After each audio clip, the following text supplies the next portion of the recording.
Aksi dengan tagar Indonesia Gelap digelar menolak efisiensi anggaran pendidikan dan kesehatan.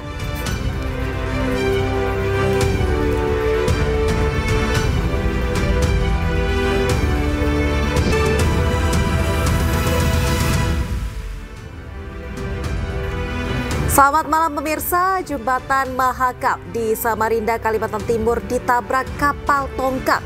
Akibat benturan yang keras, Jembatan Mahakam mengalami goncangan dan membuat panik pengendara yang sedang melintas di atas jembatan. Bersama saya Aulia Wardani, inilah News Malam selengkapnya.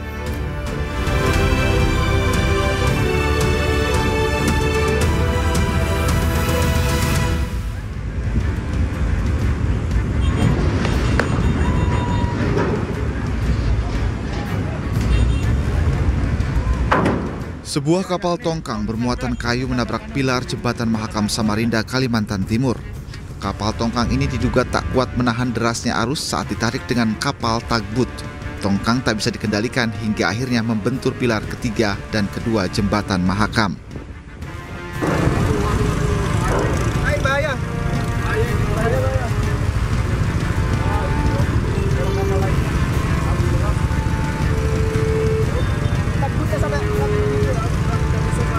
Benturan keras mengakibatkan jembatan sepanjang 400 meter ini mengalami guncangan hingga membuat panik pengendara yang melintas. Tongkang kemudian tersangkut di antara pilar jembatan. Sementara petugas mengerahkan 5 kapal tugboat untuk evakuasi kapal tongkang yang tersangkut. Evakuasi dilakukan selama kurang lebih 2 jam. Evakuasi kapal tongkang yang tersangkut ini menjadi tontonan warga sekitar. Sementara itu, dari hasil penyelidikan, polisi mengatakan ada keretakan pada pondasi jembatan Mahakam akibat peristiwa ini. Polisi juga meminta keterangan dari awak kapal dan sejumlah pihak untuk mengetahui penyebab kapal tongkang menabrak jembatan Mahakam tersebut. Dari Samarinda, Kalimantan Timur, Arditya Abdul Aziz, iNews melaporkan. Diduga tangki BBM bocor, sebuah motor terbakar di area SPBU di kawasan Lebo, Sidoarjo, Jawa Timur. Beruntung tidak ada korban jiwa dalam peristiwa ini.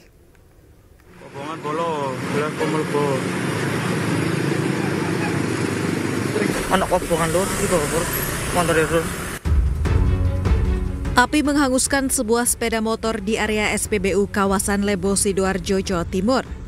Diduga tangki BBM bocor saat melakukan pengisian BBM yang membuat percikan api yang muncul dari mesin motor yang terkena tetesan BBM langsung membesar dan membakar kendaraan.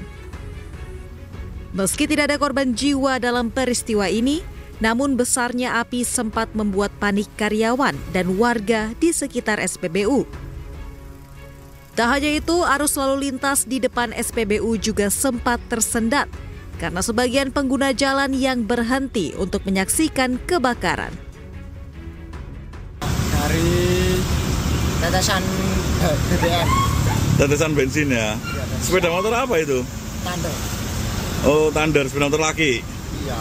Terus habis itu pas posisi mesin panas, BBM-nya dihidupin. Jadi langsung keluar percikan api tadi. Oh gitu, langsung terbakar tadi ya? Iya, terbakar. Tapi selamat, gak ada apa-apa? Enggak. Korbannya gak ada? Enggak ada, Pak. Karena tidak ada korban jiwa dan tidak ada fasilitas milik SPBU yang rusak, motor yang hangus tersebut langsung dibawa pulang oleh pemiliknya. Dari Sidoarjo, Jawa Timur, Pramono Putra, iNews melaporkan.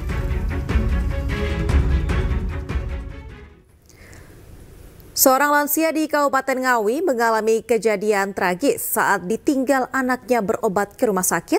Rumah yang dihuninya roboh dan menimpa dirinya. Evakuasi korban berlangsung dramatis.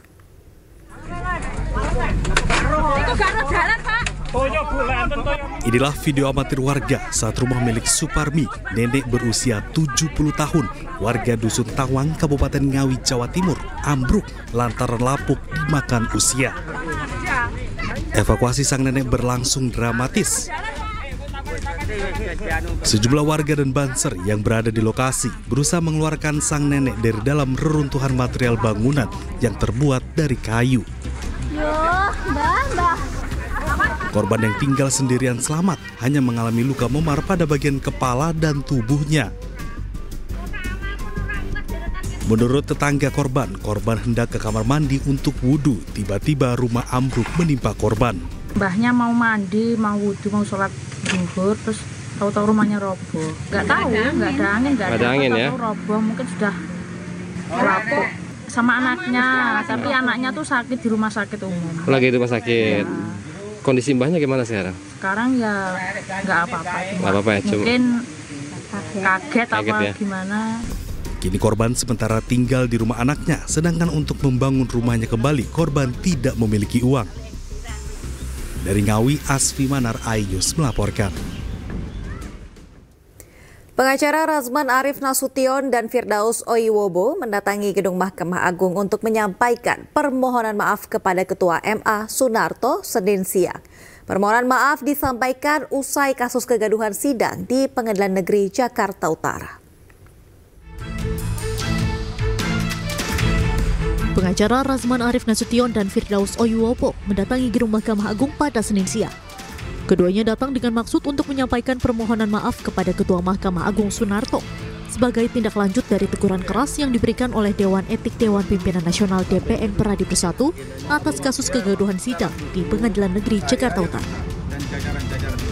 Selain itu, Razman dan Firdaus juga diperintahkan untuk menyampaikan permohonan maaf kepada Ketua Pengadilan Tinggi Jakarta Heri Swantoro dan Ketua Pengadilan Negeri Jakarta Utara Ibrahim Palino. Razman menegaskan tindakan yang mereka lakukan merupakan kekhilafan dan tidak bermaksud untuk merendahkan institusi atau mencemarkan nama baik pihak manapun. Mudah-mudahan dengan permohonan maaf ini akan disambut positif oleh Bapak Ketua Mahkamah Agung dan jajaran di bawahnya. Apalagi tadi teman-teman berdiskusi di menjelang Ramadan dan banyak timbul teman-teman juga. Ya, sogianya ini adalah perbuatan dari teman-teman dan kami semua yang itu kami lakukan sebagai manusia tempatnya salah dan khilaf.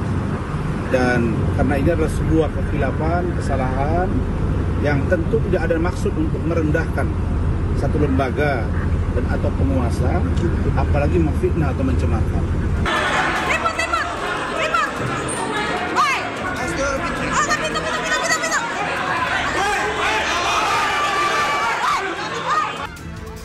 Sebelumnya, Razman dan Firdaus dilaporkan oleh PN Jakarta Utara pada 11 Februari atas perintah Mahkamah Agung.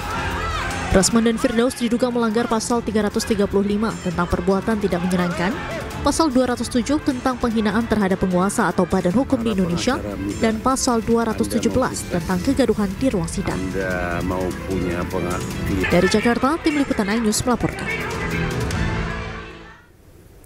Hotman Paris mengomentari kedatangan Razman Nasution ke MA untuk meminta maaf kepada Ketua MA Sunarto usai sumpah pengacaranya dibekukan.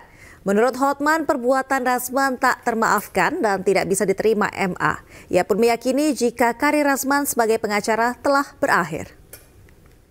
Saya nggak yakin, saya merasa kurang yakin dia bisa diterima. Bagaimana perasaan seorang pimpinan Mahkamah Agung yang anak buahnya, hakim di bawahnya diteriakin di persidangan, koruptor.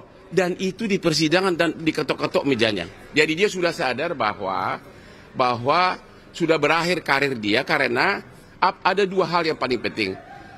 Selama itu masih dibekukan, maka semua surat kuasa maupun pembelaan dari Razman dan Firdaus yang dibuat sejak tanggal pembekuan kepada klien manapun batal demi hukum karena dibuat oleh orang yang tidak berwenang. Pertama dalam sejarah peradilan Indonesia, surat panggilan tersebut terkait dengan laporan Ketua Pengadilan Negeri Jakarta Utara terhadap Razman Nasution dan kawan-kawan terkait dugaan pelanggaran pasal 207, 217 dan 351 KUH pidana, yaitu tentang penghinaan terhadap pengadilan, menimbulkan kegaduhan di persidangan dan perbuatan tidak menyenangkan.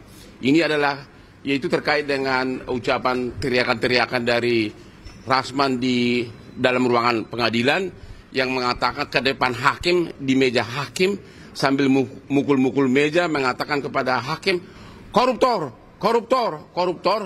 dan juga adanya oknum pengacara junior yang mungkin masih jarang bersidang, yaitu Firdaus yang naik ke meja di persidangan dengan pakai jubah pengacara, dan juga beberapa oknum, ada 2 ibu-ibu tuh yang mak-mak yang sudah tua tuh yang juga menimbulkan kegaduhan, dan juga teriakan-teriakan dari istrinya Rasman. Itu kira-kira intinya. Ada persiapan khusus nggak Pak untuk? Nggak ada persiapan. Saya kan hanya sebagai saksi. Jadi hanya menceritakan apa yang saya lihat, saya alami di persidangan. Yang jelas ini adalah kasus pertama dalam sejarah peradilan Indonesia. Aksi unjuk rasa bertajuk Indonesia Gelap di Surabaya, Jawa Timur ricuh. Anyus Malam akan segera kembali.